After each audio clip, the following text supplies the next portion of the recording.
Assalomu alaykum. Bugun bir ajoyib misolni ko'ramiz. Demak, a plus b plus c 3 ga teng, kvadratlari 29 ga teng, ko'paytmasi 2 ga teng bo'lsa, 4-darajalar yig'indisini toping deyapti.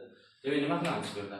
Biz bilamizki, ab plus bc plus ac teng 1/2 a plus b plus c ning kvadrati ayrilgan, demak, a kvadrat plus b kvadrat plus c kvadrat bo'ladi. Demak, mana bu kvadratini olib chiqsak, bu kvadratlar yig'indisi va ikkilangan mana bu. Shuning uchun mana shu ifoda kelib chiqdi. Demak, bu ifodani endi joyiga qo'yib hisoblab chiqamiz. Demak, 1/2 mana a plus b bu 9 bo'ladi, kvadrati ayrilgan kvadratlar yig'indisi 29. Demak, bu minus 20 2 ga bo'lsak minus 10 chiqdi. Demak, bizda mana bunaqa narsa bor edi, bilsalaringiz. Mana x ning kubi va x kvadrat va x keyin qanaqa ozod xat teng 0. Kubik tenglamani ildizlari a, b, c bo'lsa, demak mana bu minus 3 bo'ladi. Keyin ikkilangan yig'indilar esa, ikkilar ko'paytmasi esa minus 10. Bu o'zi bo'ladi. Minus 10 va ko'paytmasi minus 2 bo'ladi. Demak, bu kubik tenglama bo'ldi. Mana shu kubik tenglamani ildizlari ekan a, b, c dedik. Shunda x kubimiz teng bo'ladi 3x kvadrat plus 10x plus 2. Demak, mana shu ifodaga kelib oldi. Endi biz mana shu yerdan bitta narsani bilib olishimiz kerak. Nima qilamiz? Demak, buni x ga ko'paytirib yorsak, x da 4-si teng 3x kub plus 10x kvadrat plus 2. Endi biz bu yerdan x kubimiz mana bu tengligidan foydalanib, mana olib borib qo'ysak, nima bo'ladi? Demak, bu 3 ko'paytirilgan 3x kvadrat plus 10x plus 2 plus 10x kvadrat plus 2. Demak, buni soddalashtirib hozir, demak, x4imiz nimaga tengligini topib olamiz. Demak, nima bo'ladi? 9x kvadrat mana bilan 19 bo'ladi. Tushunasizmi? Demak, mana 30x bo'ladi.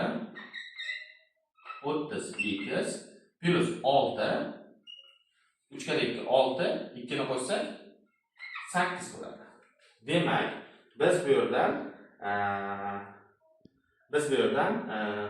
mana x ni ko'paytirganda uzr. Mana x ni ko'paytirib ketdi. X bo'lsa, demak 8 emas, bu 6 bo'lib qolaveradi. Faqatgina 30 ga 2 ni qo'shsak 32 bo'ladi. Demak, mana x4imiz mana shu ifodaga teng ekan. Demak, bu yerdan biz a ni joyiga qo'yib yorsak, a ning 4-si kelib chiqadi. Demak, a ning 4-si teng bo'lar ekan. Nech bo'ladi? 19a kvadrat plus 32a plus 6. B ning 4-si bu 19b kvadrat plus 32b plus 6. Demak, c ning 4-si bu demak 19c kvadrat plus 32c plus 6. Qo'shib yuborsak hammasini, demak, mana bu a ning 4-si plus b ning 4-si plus c ning 4-si demak teng bo'lar ekan 19a kvadrat plus b kvadrat plus c kvadratga plus 32 demak a plus b plus c plus 18 ga ekan. Buni endi hisoblab qo'yishimiz kerak. Bu 19 kara mana kvadrati 29 plus 32 kara bu 3 plus 18 ekan. Bu nech chiqadi? Demak, mana 30 minus 1 desak, 3 kara 19 emas, necha bo'ladi? 57, 570 ayrilgan 19. Demak, 570 dan 19 ni ayirsak, necha bo'ladi? 551 bo'ladimi? Shunda 20 570 bo'ladi. Plus 96 plus 18. Necha bo'ladi bu? Demak, buni qo'shsak 8 14 15. Demak, 10 15 plus 6. Demak, bir dilda.